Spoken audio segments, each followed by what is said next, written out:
नमस्कार। आकाशवाणी जयपुर अजमेर से प्रस्तुत हैं प्रादेशिक समाचार।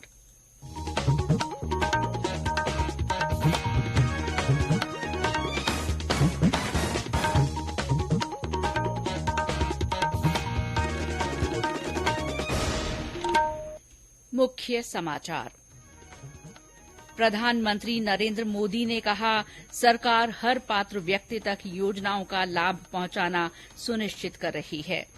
सीबीएसई की 10वीं और 12वीं कक्षाओं का परिणाम घोषित। अजमेर क्षेत्र में 10वीं का परिणाम 97 तथा 12वीं का 89% से ज्यादा रहा।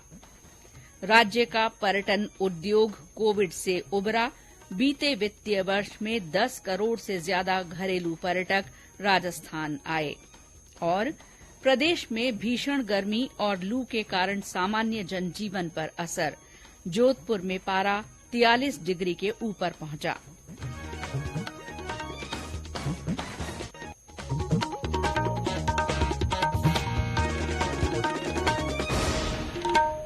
समाचारों के साथ मैं शीला चावला। और अब समाचार विस्तार से। प्रधानमंत्री नरेंद्र मोदी ने कहा है कि उनकी सरकार हर पात्र व्यक्ति तक योजनाओं का लाभ पहुंचाना सुनिश्चित कर रही है। श्री मोदी ने आज गांधीनगर में विभिन्न परियोजनाओं का उद्घाटन और शिलान्यास करते हुए कहा कि भारत का विकास उनकी सरकार की आस्था और प्रतिबद्धता है। श्री मोदी ने कहा कि पिछले 9 सालों में गरीबों को लगभग 4 करोड़ आवास उपलब्ध कराए गए हैं। इनमें से लगभग 70% आवास महिलाओं के नाम पर हैं। उन्होंने कहा कि जब गरीबों को अपने जीवन की बुनियादी जरूरतों की चिंता कम होती है तो उनका आत्मविश्वास बढ़ता है। प्रधानमंत्री ने गांधीनगर में अखिल भारतीय प्राथमिक शिक्षक संघ के 29वें द्विवार्षिक सम्मेलन को संबोधित किया। उन्होंने कहा कि विद्यार्थियों के प्रति शिक्षकों में जिम्मेदारी का बोध देश के मजबूत भविष्य की ओर ले जाएगा। नई शिक्षा नीति का जिक्र करते हुए प्रधानमंत्री ने कहा कि नई नीति व्यावहारिकता आधारित शिक्षा तथा मातृभाषा में शिक्षा उपलब्ध कराने पर जोर देती है। मुझे गर्व है कि इस बार जो राष्ट्रीय शिक्षा नीति बनी है, देश के लाखों शिक्षकों ने उसको बनाने में कंट्रीब्यूशन किया है। शिक्षकों के परिश्रम में से ये पूरी शिक्षा नीति बन पाई है और इसके कारण सर्वदूर उसका स्वागत हुआ है। आज भारत 21वीं सदी की आधुनिक आवश्यकताओं के मुताबिक नई व्यवस्थाओं का निर्माण कर रहा है। ये नई राष्ट्रीय शिक्षा नीति इसी को ध्यान में रखते हुए बनाई गई है। केंद्रीय माध्यमिक शिक्षा बोर्ड की 12वीं कक्षा के परिणामों में अजमेर क्षेत्र का परिणाम 89.4% रहा है। इसी तरह 10वीं कक्षा का परिणाम 97.27% रहा। बोर्ड के अजमेर क्षेत्र के कार्यालय से मिली जानकारी के अनुसार देश में सीबीएसई के 16 रीजन में अजमेर ने 12वीं के परिणाम में 7वां और 10वीं के नतीजों में 4था स्थान प्राप्त किया है। अजमेर रीजन में राजस्थान और गुजरात के 1783 स्कूल शामिल हैं। प्रधानमंत्री नरेंद्र मोदी ने इन परीक्षाओं में सफल हुए विद्यार्थियों को बधाई दी है। श्री मोदी ने ट्वीट कर कहा कि विद्यार्थियों की मेहनत और दृढ़ संकल्प पर उन्हें गर्व है। 12वीं की परीक्षा में बेहतर प्रदर्शन नहीं कर पाने वाले विद्यार्थियों के लिए श्री मोदी ने कहा कि आने वाले समय में उनके लिए भी अपार संभावनाएं हैं।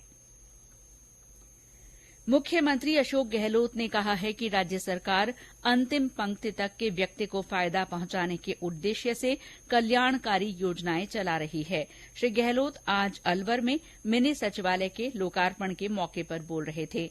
मुख्यमंत्री ने इस अवसर पर राष्ट्रपिता महात्मा गांधी की प्रतिमा का अनावरण भी किया। उन्होंने कहा कि आम जन को सुशासन प्रदान करने और सकारात्मक सोच के साथ काम करते हुए राज्य सरकार ने उद्योग, कृषि, विद्युत और रोजगार क्षेत्रों में विकास के नए कीर्तिमान स्थापित किए हैं।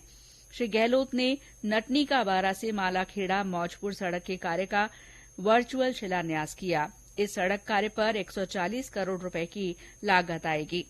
मुख्यमंत्री ने अलवर शहर के मिनी सचिवालय परिसर में आयोजित महंगाई राहत कैंप का निरीक्षण किया और विभिन्न योजनाओं में लाभार्थियों को मुख्यमंत्री गारंटी कार्ड वितरित किए।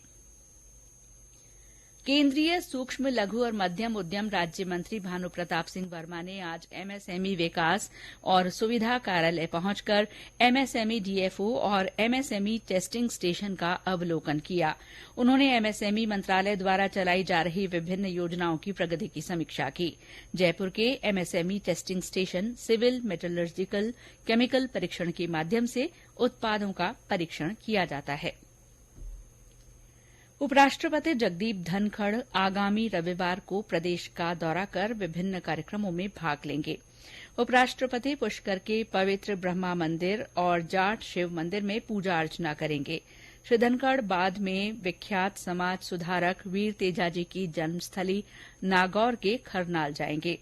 बाद में उपराष्ट्रपति जिले के मेड़ता में पूर्व केंद्रीय मंत्री नाथूराम मिर्धा की प्रतिमा का अनावरण करेंगे। फिर वे जोधपुर के लिए रवाना होंगे। ये समाचार आकाशवाणी जयपुर अजमेर से प्रसारित किए जा रहे हैं। प्रदेश में बीते वित्तीय वर्ष में 10 करोड़ से ज्यादा घरेलू पर्यटक आए हैं, जबकि विदेशी पर्यटकों की संख्या 3,92,000 से ज्यादा रही है। पर्यटन विभाग की प्रमुख शासन सचिव गायत्री राठौड़ ने आकाशवाणी को बताया कि प्रदेश का पर्यटन उद्योग कोरोना काल से उबर चुका है और बड़ी संख्या में पर्यटक प्रदेश आ रहे हैं। उन्होंने बताया कि अब Rajasthan all time tourist destination बन चुका है। उन्होंने उम्मीद जताई कि आने वाले समय में विदेशी पर्यटकों की संख्या में भी बढ़ावा होगा।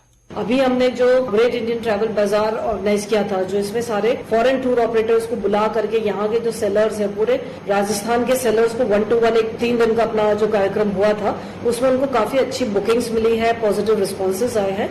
तो उससे हम एक्सपेक्ट कर रहे हैं कि आने वाला जो अपना सीजन होगा उसमें इंटरनेशनल टूरिस्ट बढ़ेंगे।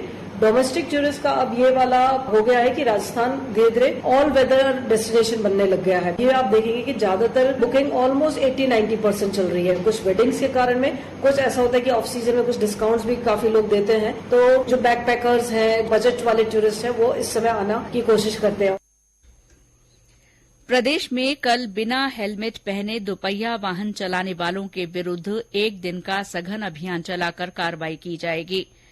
अतिरिक्त पुलिस महानिदेशक यातायात वीके सिंह ने बताया कि यातायात पुलिस द्वारा प्रदेश में सड़क दुर्घटनाओं में कमी लाने के लिए व्यापक प्रयास किए जा रहे हैं। उन्होंने बताया कि दुर्घटना संभावित स्थलों को चिन्हित कर उनमें तकनीकी सुधार भी लगातार करवाए जा रहे हैं। सड़क दुर्घटनाओं में विशेष रूप से मई में होने वाली मौतों में कमी लाने के लिए कल ये अभियान चलाया जाएगा। इस दौरान बिना हेलमेट दुपहिया वाहन चलाने वालों के विरूद्ध कार्रवाई करने के साथ ही जागरूकता के प्रयास किए जाएंगे। और अब मौसम। प्रदेश में भीषण गर्मी पड़ रही है। जबरदस्त गर्मी से आमजन के साथ पशु पक्षी भी प्रभावित हैं। दोपहर में बाजार सूने रहने लगे हैं। जोधपुर में आज अधिकतम तापमान 43.3 डिग्री सेल्सियस दर्ज किया गया। कोटा में आज पारा 43 डिग्री के ऊपर दर्ज हुआ। दोपहर में लू और गर्मी से परेशानी के चलते लोग घरों से बाहर नहीं निकले। दोपहर में शहर की सड़कों पर सन्नाटा पसरा रहा। करौली में भी अधिकतम तापमान 43 डिग्री से ऊपर रिकॉर्ड हुआ। अजमेर में भी गर्मी के तेवर तीखे रहे और पारा 41.2 डिग्री सेल्सियस दर्ज हुआ। मौसम विभाग के अनुसार आगामी 48 घंटों में तापमान में 1 से 2 डिग्री सेल्सियस और बढ़ोतरी की संभावना है। कल भी जोधपुर और बीकानेर संभाग के जिलों में अधिकांश हिस्सों में लू चलने की आशंका है। इस दौरान अधिकतम तापमान 45 डिग्री सेल्सियस के ऊपर दर्ज होने की संभावना है। पूर्वी राजस्थान के कुछ हिस्सों में अधिकतम तापमान 42 से 44 डिग्री के बीच दर्ज होने की संभावना है। एक नए पश्चिमी विक्षोभ के असर से कल और परसों जोधपुर बीकानेर संभाग और शेखावाटी क्षेत्र में बादल गरजने और कहीं कहीं तेज आंधी चलने की भी संभावना है। 15-16 मई को आंधी बारिश की गतिविधियों के कारण तापमान में फिर गिरावट होने के आसार हैं। जयपुर के जवाहर कला केंद्र की ओर से 15 मई से 18 जून तक समर कैंप आयोजित किया जाएगा। इस कैंप में अलग अलग आयु वर्ग के बच्चों को 17 विधाओं का प्रशिक्षण दिया जाएगा। इनमें नाट्य कला, कथक, भरतनाट्यम, सुगम संगीत, गिटार वादन, फोटोग्राफी समेत अन्य विधाएं शामिल हैं। जवाहर कला केंद्र की अपर महानिदेशक प्रियंका जोधावत ने बताया कि समर कैंप के लिए बड़ी संख्या में बच्चे अपनी रुचि दिखा रहे हैं। उन्होंने बताया कि पिछले साल 500 बच्चों ने इस कैंप में भाग लिया था। इस बार अब तक 700 आवेदन प्राप्त हो चुके हैं। राज्यपाल कलराज मिश्र से आज राजभवन में एक भारत श्रेष्ठ भारत युवा संगम कार्यक्रम के युवाओं ने मुलाकात की। राज्यपाल ने ओडिशा के इन युवाओं से संवाद के दौरान एक भारत श्रेष्ठ भारत अभियान की सराहना की और कहा कि इस तरह के कार्यक्रमों से युवा सांस्कृतिक रूप से एक दूसरे के नजदीक आते हैं। साथ ही अलग अलग राज्यों की भाषा, बोली, खान पान, सभ्यता, संस्कृति को जानने समझने का मौका मिलता है।